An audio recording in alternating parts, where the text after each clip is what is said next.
ऋषभ पंत की उंगली क्या पूरी तरीके से ठीक है? इंग्लैंड के बैटिंग कोच मार्कस ट्रेस्कॉथिक कह रहे हैं कि 1 घंटे में कल इंडिया को ऑल आउट कर देंगे। अपने ज़माने में अच्छे खिलाड़ी थे, लेकिन ये शायद ओवर कॉन्फिडेंस है या फिर वो मीडिया की तरफ एक नैरेटिव बिल्ड करना चाहते हैं। वॉशिंगटन ने कहा लंच तक हम जीत जाएंगे, बट सवाल ये है कि क्या ऋषभ पंत की उंगली ठीक है? सवाल ये भी है कि क्या केएल राहुल के टेस्ट करियर का ये सबसे बड़ा मुकाबला होने जा रहा है, ये सबसे बड़ा दिन होने जा रहा है क्या उनके लिए? सारे सवालों के जवाब देता हूँ एक एक करके।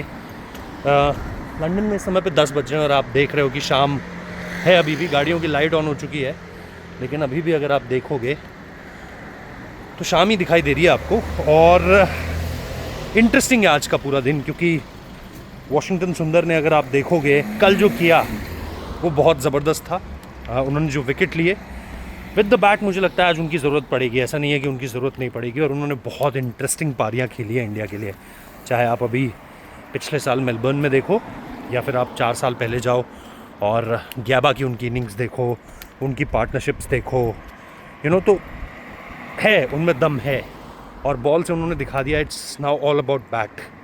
बट सवाल ये है कि ऋषभ पंत की उंगली का क्या स्टेटस है? ऋषभ पंत स्कैन नहीं हो रहे हैं उनकी उंगलियों के, ये मैं आपको बता दूं। हमने जब लास्ट वीडियो किया था तो आपको ये बताया था कि स्वेलिंग एक बार जाएगी, उसके बाद आप ये तय करोगे कि स्कैन कराने हैं या नहीं कराने हैं। अब उसके बाद मैंने लगातार पता करने की कोशिश की सोर्सेज से, और मुझे ये बताया गया कि हम स्कैन नहीं करवा रहे हैं ऋषभ पंत के। अगर कुछ है भी, जो कि लग नहीं रहा है कि है, वरना इतने दिनों में साफ़ हो जाता, अगर कुछ है भी तो बंदा अपने दिमाग में नेगेटिविटी नहीं लेना चाहता है कि भाई मुझे हेयरलाइन फ्रैक्चर हो गया है या मेरा मास टेयर हो गया, मास फटना जिसे हम हिंदी में कहते हैं, ऐसी कोई चीज़ वो अपने जहन में नहीं बिठाना चाहते हैं। सबसे पहली बात ये। तो अगर कुछ भी होता है तो जाहिर सी बात है उसका एक नेगेटिव असर आपके दिमाग में आता है, इसलिए कुछ नहीं वो रखना चाहते वो अपने दिमाग में। और इसीलिए आज सुबह जब केएल राहुल बैटिंग करने आएंगे, क्योंकि आकाशदीप आउट हो गए, और बहुत सारे लोग ये भी कह रहे हैं भाई, एक तो आधे से ज़्यादा कंटेंट क्रिएटर्स का दिमाग ही नहीं चलता है हमारे यहाँ, वो सिर्फ इस वजह से कंटेंट क्रिएशन करने लगे हैं। ये अचानक से आपको ब्राइटनेस लो इसलिए दिख रही है क्योंकि बैटरी हो चुकी है फ़ोन की लो, सुबह से चल रहा है।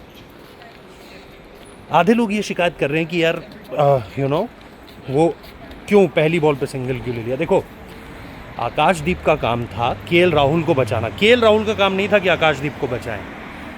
केएल राहुल का विकेट बचाने के लिए आकाशदीप को भेजा गया था कि आप ज़्यादा से ज़्यादा बॉल लो। क्योंकि आप ही मुझे बताओ, अगर वो विकेट केएल राहुल का होता तो आपको ज़्यादा दुख होता है या आकाशदीप का विकेट है इसलिए ज़्यादा दुख हुआ? जाहिर सी बात है, आप भी कहोगे भाई केएल राहुल का विकेट गिरता तो ज़्यादा दुख होता। तो हियर इज़ योर आंसर। हमारे यहाँ क्या है, इंडिया में हमें ये आदत पड़ गई है कि नहीं यार, नाइट वॉचमैन को तो बचाना ही बचाना है। नहीं, नाइट वॉचमैन का काम ये है कि वो सामने वाले खिलाड़ी को बचाए, जो पुख्ता बैटर है उसको बचाना है उसका काम। उसका काम ये नहीं है कि वो अपना विकेट बचाए। उसको इसीलिए भेजा गया था, और ये कम्युनिकेशन टीम की तरफ से हुआ होगा, जाहिर सी बात है। सो आज का दिन बहुत इम्पॉर्टेंट है यार। पिछले 3 टेस्ट मैचेस जो लॉर्ड्स में खेले गए हैं, हम 2 में जीते हैं, 1 हारे हैं।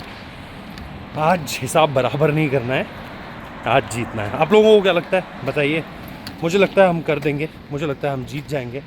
केएल राहुल की इंटरेस्टिंग पारी होगी, ऋषभ पंत का कंट्रीब्यूशन होगा, जडेजा अच्छी फॉर्म में है, एनकेआर ऑस्ट्रेलिया में जिस तरह की बैटिंग उन्होंने की है, बहुत उम्मीदें हैं उनसे। वॉशिंगटन सुंदर विद द बैट, मुझे पूरी उम्मीद है हैंडी होंगे, ये लगेंगे हमें कुछ विकेट्स। तो ऐसा नहीं मैं सोच रहा हूँ कि हम 1-2 विकेट खोकर ही बना देंगे। उम्मीद है जीतेंगे। एक बंदा जिससे डर है वो ना तो ब्राइडन कार्सन और जोफ्रा आर्चर, बेन स्टोक्स से डर लगता है, क्योंकि उसमें है वो एबिलिटी कुछ ना कुछ क्रिएट करने की। लेट्स सी यार। सब्सक्राइब कर लो, नोटिफिकेशन बेल प्रेस कर दो, बात करेंगे।